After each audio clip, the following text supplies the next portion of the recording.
Hi everyone, welcome back to WesKnows Tech News and Reviews. Today we'll be putting these two fitness trackers in a head-to-head comparison. So we've got the Xiaomi Mi Band 8 Pro versus the Amazfit Bip 5. So these are very new to the market. They've came out in the second half of 2023 and we want to put both of these quite large fitness trackers in a test. Let's compare them in a head-to-head. Let's compare the display, their features and functions, their designs, and we'll come out with a decision for which one is better suited for you. If you have been watching WesKnows for a bit, you would know that I buy my trackers and any other wearables on AliExpress simply because there I can find prices that are much lower than the high street prices. And I've actually left the links to both of these trackers in the description below the video, so make sure to check them out if you are after a sharp price. And now let's talk about the design, the display, as well as the features and functions, and where these trackers overlap and where there is a slight difference. Let's talk about it.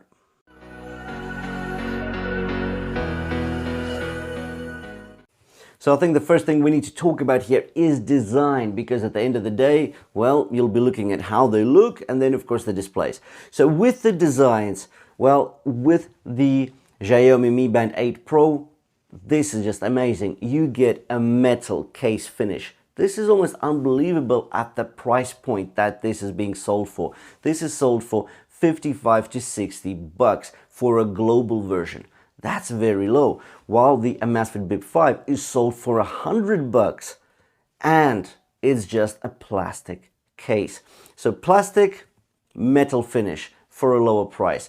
So just if we base it on that, it's better. But hold on a second, the design is not just about the watch case. It's also about the height, the weight, and of course the buttons, if they are there. Well, if we talk about the weight, both of these trackers are around the same. So without the straps, so we got 22 grams for the Mi Band 8 Pro, we got 26 grams for the Amazfit Bip 5. But with the straps, we are looking at about 40 grams each.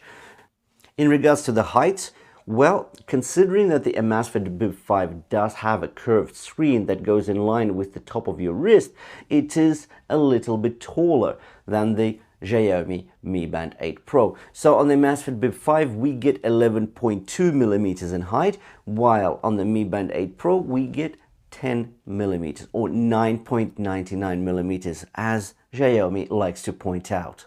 Another interesting point is that if we talk buttons, well, with the Amazfit Bip 5, we do have a button on the right-hand side of the case, and that really brings it close to being almost a smartwatch. It's a fitness tracker with a lot of the functionalities coming from a smartwatch, plus you get the additional navigation support via the use of the button. Well, on the Mi Band 8 Pro, there is no button. It is just a simple touch-activated display. And really, touch activation is great, but not when your hands are sweaty, not when they're gloved.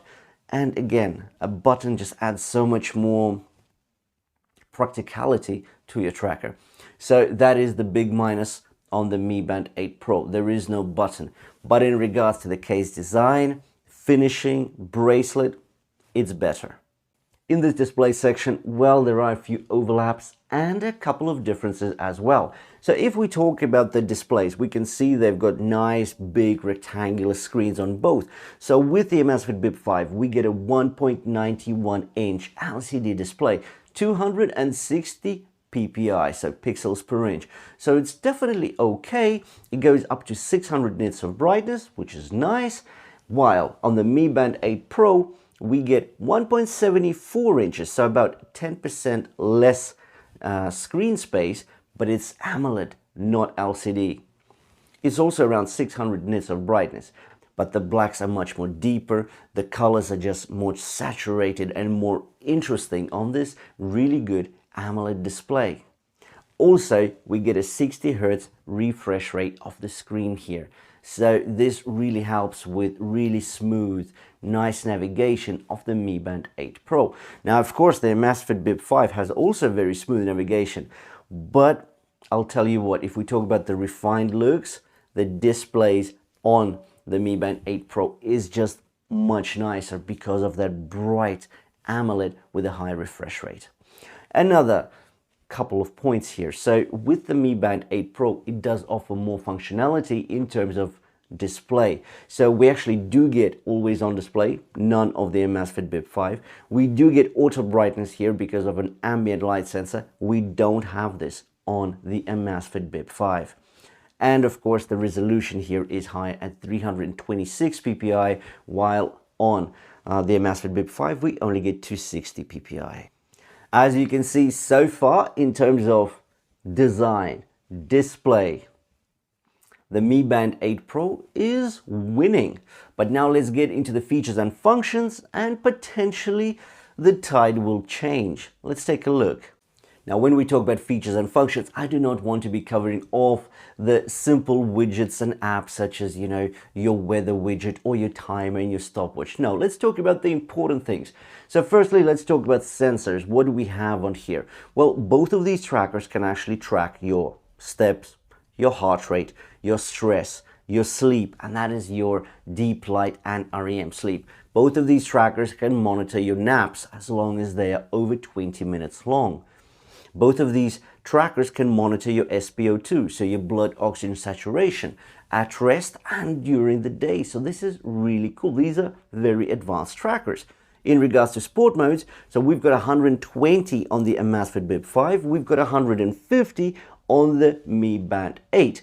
And both of them do get inbuilt GPS, so they're not gimmicky sport modes. When you go out for a run, you can actually measure the distance of the run and the speed based on the GPS on your watches. You don't need to have your phone connected to the watch to give you your accurate distance. So that is really cool.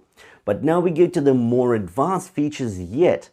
Because on the Amazfit Bip 5, we get a microphone and a speaker, meaning that you can broadcast your achievements while you're running, walking, say you've reached a lap time, right? You can hear that.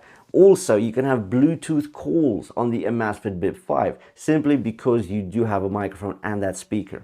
While on the Mi Band 8 Pro, we don't get a speaker, it's only a microphone. So if with the Xiaomi Mi Band 8 Pro you do get the Xiaomi AI, with the Amazfit Bip 5 you get the Alexa AI. So this is Amazon's AI assistant. So that is pretty cool in both of these trackers, but I don't really use the AI assistant. I don't use it to record my shopping list or set up alarms. I just don't use it. But if you do use Bluetooth calls, and I do use them quite a bit, then the Amazfit Bip 5 does have that functionality. The Mi Band 8 Pro just doesn't have a speaker. So this is the biggest difference that we have here in the features and function space. And now this is potentially the deal breaker. Even though the design is nice on the Mi Band 8 Pro, you've got a nicer display, you've got more features on the display, but the Amazfit Bip 5 allows Bluetooth calls. So in this case, maybe the Xiaomi is worth a little bit more, right? So let me remind you, 60 bucks, well, 55 to 60 for the Mi Band 8 Pro and 90 to 100 for the Amazfit Bip 5. And I have left the links in the description below the video. But I'm going to throw a spanner in the works here, because I'm going to say that if you really are just after the Bluetooth calls and you find them really helpful, why not go for the Redmi Watch Active 3? That is a great tracker. It's got a massive 1.84-inch TFT LCD display, so it's larger than the Mi Band 8 Pro, but it's got a speaker, it's got a microphone, it does Bluetooth calls, and it costs only 40 bucks. But I think that's an interesting comparison we should do between all three trackers. In the meantime, though, I will leave a link to the review of the Redmi Watch Active 3 just above me right now, as well as in the end of the video. So make sure to check them out. Make sure to have a look at the links to AliExpress where I get my trackers. You might find a very competitive price there. Thanks for watching. If you did enjoy the video, drop me a like. If you want to see more of the same, please hit the red subscribe button below the video, and I'll see you in the next one.